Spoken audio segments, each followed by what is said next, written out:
You are welcome to our conversation on bar final tips. This is specifically designed for students of the Nigerian Law School who are preparing to write their final exams. So our discussion would basically take into consideration 9 points. We would look at how to read ahead, how to predict important areas or topics, the certain preliminaries that you need to consider before you start answering your questions, how to read and understand instructions, the issue of time management, nature of questions, that is both MCQ and essay, then distractions from bulky scenarios, the nature of answering questions, and then they would also look at some concluding points finally. So going to the first point, which is read ahead. This is basically in order for you to avoid fire brigade approach. You know, you don't want to do a system that you would at the end crash. So the things that you need to consider when reading ahead or preparing ahead of time is firstly, balance your study schedule. Don't just concentrate on a particular course to the detriment of others. Each course is important, so give maximum time or apportion a balanced time to each of your courses. However, if there is a particular course that is very difficult for you to understand, or is a bit complex for you to understand, then you can apportion more time to that course so that you can be able to meet up with the time frame. And then secondly, another thing you need to consider is practicing your draft. You will be required to draft as much as you write. It's more of like a 50-50% thing. So in fact, you can never escape drafting in any course, most especially in civil litigation. Almost every question comes with a draft in civil litigation. So practice your drafts as much as you also practice your theory. The next thing to consider under reading ahead is group discussions. Engage in group discussions with your colleagues in order to clear hazy areas. And while participating in those group discussions, endeavor to teach others, because the more you teach others, the more you have a better understanding of the subject matter. The person who teaches is always at the winning side, because if you teach, you will get clarified about what you've already learned, and then you would also receive blessings from that teaching. Yes, people who teach are blessed. So another thing to consider is sample questions and answers.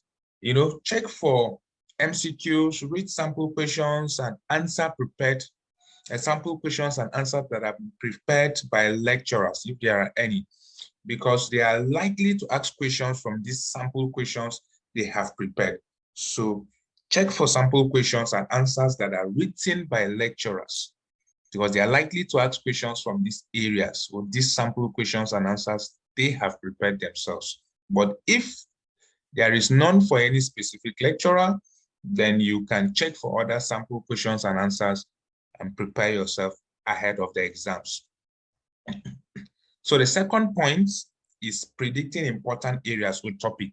How can you predict important areas or topics that you should concentrate? You know, law school syllabus is so bulky in such a way that you can't just meet up with everything. You can't just read up everything during exams. So what you should do in order to predict important areas or topics that are likely to be asked in your exams, you use your past questions. At least get past questions for like 10 years and prepare so that you can be able to identify areas that questions are most often asked each year or year in, year out. And the third point is about the preliminaries. Once you get into your examination hall and you sit down, the most important things that you must check up, or even before you get into the examination hall, you need to get extra writing materials. That is your pen, your pencil, and eraser. You can't just afford any delay. So you need to get them in excess, maybe 2, or even 3, as the case may be. Your eraser, your pencil, your pen needs to be in 2 or in pairs. Don't just take one, so that in case if one of them breaks down, you can easily get the other one and continue, rather than trying to wait for an invigilator to go and look for a pen or a pencil for you. That would take up your time. So another thing under preliminaries is the use of acronyms. Acronyms is very important because it serves as a quick reminder. So for instance, if you want to remember the motto of becoming a member of a company, then you can use the acronym such as START, that is STAT, where S stands for subscription, T stands for transfer, A stands for allotment, and then the other T stands for transmission. So you can write them down at the back of your answer sheet so that they don't skip your memory. So once you get into the examination hall, you can just briefly write your acronyms at the back of your answer sheet so that as you're answering other questions, you will not forget. Once you come to an area that you need the acronym, you can just simply flip back or check the back of your answer sheet and it would remind you of what you are looking for. So it's as simple as that. The fourth point to consider for your bar finals is read and understand instructions. You know, some people fail exams not because they haven't read, but because they missed an important instruction that has been given to them. So if you don't comply with the instructions, you are likely to write rubbish or to give a wrong answer to what you are required of. So you read the instructions. The instructions normally come at the beginning of your question paper. So you read the instructions very carefully and also understand them before you go ahead to start reading the questions. After you have read and understood your instructions, then the next thing to consider is time management. Time management, it is very, very important, sine qua non. In terms of the objectives, that is MCQ. Normally, the time given by Nigerian Law School is 1 hour, that is 60 minutes. So this is how you can go about it. You know, you have 5 courses: civil litigation, criminal litigation, professional ethics and skills, corporate law, and property law. So you have 5 courses. You can apportion 10 minutes for each course, while the remaining 10 minutes for your finishing touches. So out of that 60 minutes, you have 5 courses. Apportion 10 minutes to each of these 5 courses. That is 50 minutes. And then you'll be left with 10 more minutes. That this 10 minutes is for your emergency or your finishing touches. So that in case, if you are not, or if you are unable to finish answering a particular course, within these 10 minutes, you can come back and complete it. But this is how you're going to go about it. In apportioning these 10 minutes, if your first paper is civil litigation, apportion 10 minutes to it. Make sure that when it's exactly 10 minutes, even if you're not done answering questions for civil litigation, just leave it, move to the next question. To the next course, that is your criminal litigation. Once it's 10 minutes and you're not done with criminal litigation, leave it and move to the next course. Abide by these principles stricto sensu. 10 minutes for each course, so that the remaining 10 minutes now, you would use it to complete the remaining questions under these courses that you were unable to complete within those 10 minutes. But if you stick yourself and you delve into, or you use the time for the next course to answer this specific course, that's if you use the time for criminal litigation to answer questions for civil litigation, then you may be left up with a situation that at the end of your 60 minutes, you might not have even answered anything under the 5th course. And that is a very, very dangerous thing for your marks. So take note of that. And then under the objectives, you can also adopt using masking tape. This is in order to attach your answer sheet to your decks, because after you finish and you stand up, you want to go out of the hall, you keep your answer sheet on your text. You might not know, wind may come around and then your answer sheet falls down, So it falls under your desk, and the invigilator is compiling everything and he didn't see your answer sheet on your desk. He may likely not want to waste his time looking for where or whether or to even check whether you wrote the exams, and that is how your answer sheet will be left there. So take note of that. You can take in a masking tape so that immediately after you finish, you can just briefly attach your answer sheet to your table before you move out. And then for the essay questions, it is 3 hours. That is 1 hour, 30 minutes.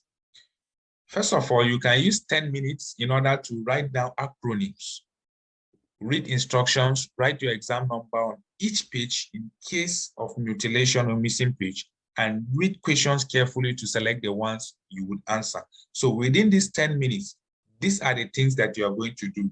Your acronyms, instructions, exams number on each page.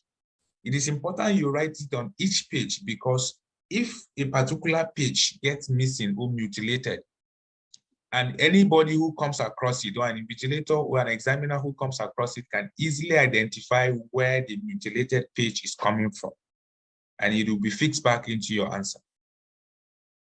And then after that 10 minutes, you can then apportion 35 minutes to each question. For the essay question, you have, for the essay, you have 4 questions to answer. So you can apportion 35 minutes to each of these questions. If you multiply 35 times 4, it will give you 140. That is 140 minutes for the entire 4 questions. You remember you've given 10 minutes for your preliminaries, and then 140 minutes for your major essay questions, and then you'll be left with 30 minutes. This 30 minutes, just like I explained to you under the MCQ, is for your finishing touches. That is to complete the questions that you were unable to complete within the 35 minutes you've apportioned. The same method for the MCQ is the same thing applicable for the essay.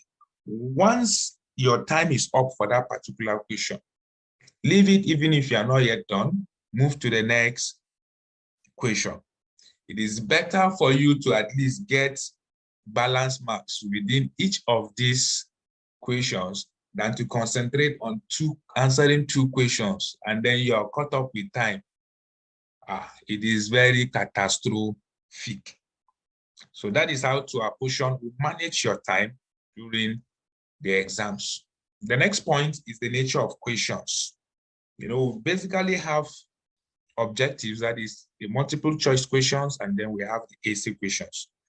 For the objectives, it is normally 100 questions, 20 questions for each course. And then for the essay, we have 4 questions. At times, you might have the first question as a compulsory, and then you have 5 optional to choose 3 out of them. That is making 4 entirely. There are some questions, so there are some courses that it might be compulsory. That's the fact there might be compulsory question and then 3 other optional questions. But for some, there might not be compulsory questions. So if you are able to go through your past questions, you would know whether that particular course carries a compulsory question or not. And one thing about compulsory questions is that compulsory questions carries the highest mark. The next point is distractions from bulky scenarios. There is a way Nigerian law school structures some of their questions. They would just write bulky scenarios, and if you are not smart enough, you would spend a lot of time trying to read those scenarios. So what you should do is that whenever you see a bulky scenario, go directly to the question. Go and check the question. What is the question asking? Because there are times that after reading this bulky scenario, you discover that the question is not even so attached to the question. The question is not even so attached to the scenario. You can easily answer the question even without the scenario. That is one of the tricks. Go first to the question. If you understand that you cannot answer the question because it has been linked to the scenario, then this is when you would go back to the scenario and start reading it. Otherwise, don't just start reading scenario. Go to the question, understand if you can answer the question without the scenario. If you can do that, tick up your answer and move to the next question. If you go by reading each and every scenario, definitely you will not be able to meet up with time. And then also take note of legal days in all courses. That is the time frame within which an act is expected to be done. These legal days normally come out in multiple choice questions, and there are some subjective questions under the essay that they might actually ask you about some specific legal days. So it is important for you to learn about that. The next point is nature of answering questions. How do you answer your questions during the objectives and during essays? For objectives, you are expected to use a HB pencil and you should shade it properly. Don't just tick the answer, shade the entire space within the cycle. Another thing is this nature of question, all but one, or all except one question. It is normally tricky. In order to overcome this difficulty or difficult question, by using, you are expected to use the substitution method. So by simply striking them out or replacing the word with dash. For instance, just check this example here. All but one are the modes of creating equitable mortgage except. If you see this question like this, it is a bit confusing. All but one, and then at the end of the sentence, it is carried except.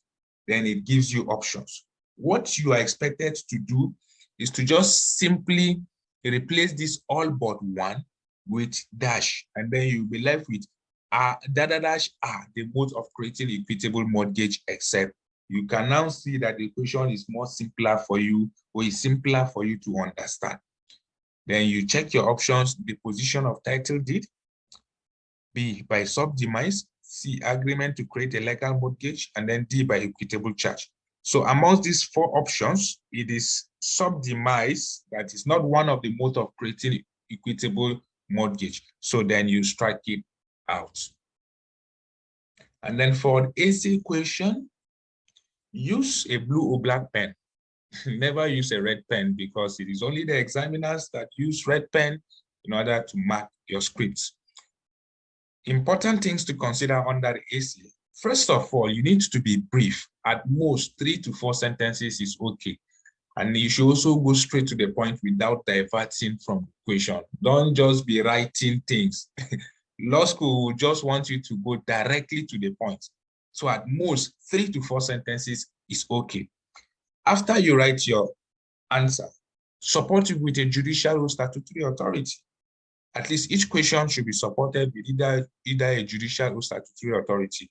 But although you should know this, it is not a prerequisite to passing bar final. So the fact that you just stated the principles without citing a judicial or statutory authority does not mean that you will not pass bar final exams. The most important thing is the answer. The judicial or statutory authority should just give you an additional score. Another thing to consider under the essay is your draft. Give more time to draft. They carry the highest marks within the question. Like I have told you earlier on, practice your draft at least 50%. Practice your theory 50%, because during exams, you see a lot of drafts. Give more time to draft during the exams, because they carry the highest marks. For the part of your draft, don't skip any part of the draft. That is your heading, your charge number, parties, count, date, signature, drafting authority, and title. Each part of this draft has marks awarded to it, so you cannot afford to miss any of them. And one of the tricky things is that you might not even know whether the heading is carrying the most marks, or whether it is the charge, or whether it is, so you just have to be covered. Another thing is addresses and names. Write addresses and names given in the scenario. However, if it is not given, you can create your address and name. Don't just leave it blank.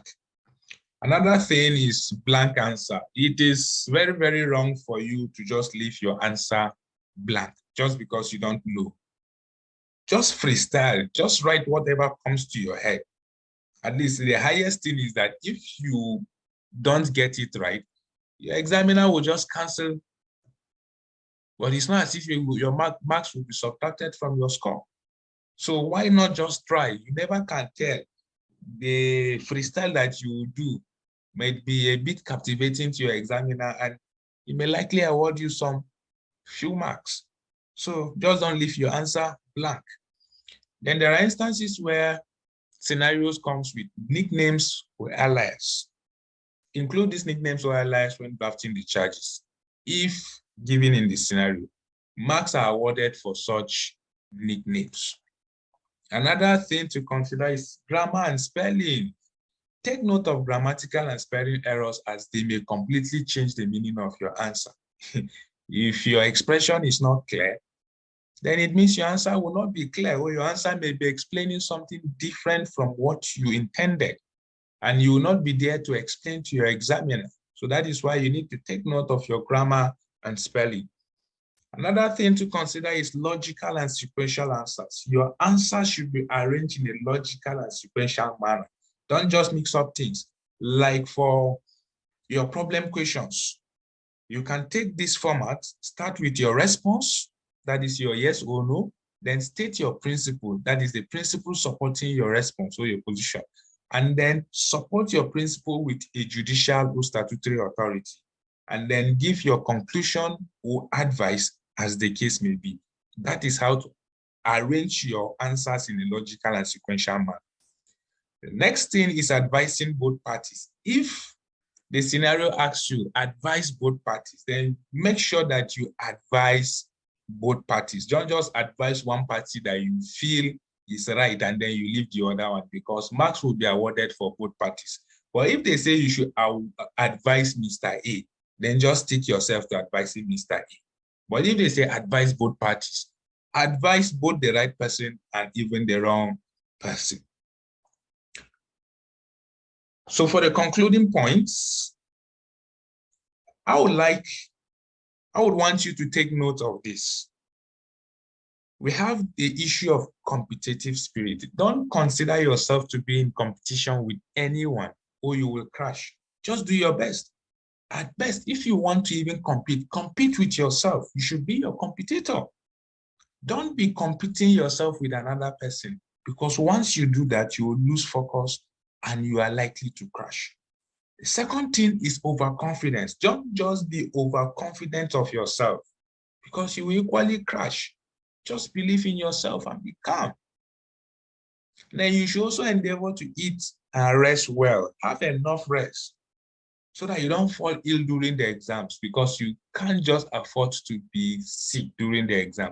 Once you miss an exam, it is a receipt for you. You just have to come back the following year. So eat and rest properly. You need to also overcome fear. Don't allow fear to overwhelm you.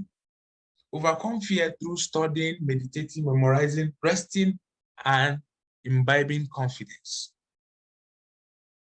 If you can study well, if you meditate, and if you have memorized what you've read or studied, then you equally rested. You find out that naturally the confidence will be built in you, because if you have studied properly, there will be no need for you to be afraid. It is lack of preparation that creates fear, and fear is simply an acronym for false evidence appearing real. It looks as if it is real, but it is not real. So learn how to deal with your fears. The last thing to consider is prayers. In everything you do, upon all your preparations, you need to also pray. Put God into consideration. Submit everything to Him and say, Father, oh Allah, I have done my own part. I have studied, I have prepared, I have written the exams. It is left for you now to take control by granting me success or rewarding my effort with success. So I basically wish you success in your bar final exams. I await your success stories. I will be happy if you pass your bar finals and you come back to this YouTube channel and comment that this bar final tips was so helpful to you in passing your bar finals. Also, if you appreciate what I have just done, don't forget to subscribe to my YouTube channel. Just press the notification just press the subscription button, subscribe, and then also remember to press the notification bell so that next time when I upload educative content like this, you would be notified about it. Thank you. See you next time.